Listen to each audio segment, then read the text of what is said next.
Hey everyone, welcome back. In this quick tutorial, I'm going to show you how to change the text color in Gmail in this full 2026 guide. It's super simple, and yeah, you'll be customizing your emails in just a moment.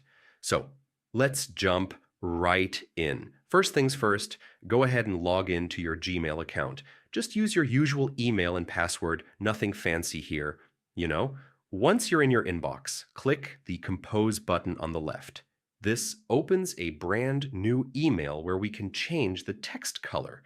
Inside the message box, type your text, or if you already have something written, just select the words you want to change. Gmail only applies color to whatever you highlight, so make sure it's selected.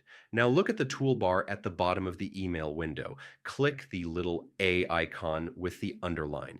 This opens all your formatting options, including text color. When the menu appears, you'll see two color sections, text color and highlight color.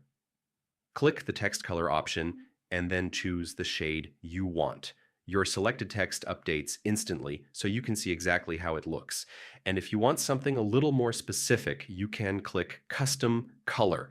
Here you can type a color code or adjust the slider. Yeah, go as creative as you want, and that's pretty much it. You've now changed the text color in Gmail using the full 2026 method. It's a simple trick, but it really helps your emails stand out. If this tutorial helped you out, don't forget to like the video, subscribe, and hit the bell so you don't miss any of my upcoming guides.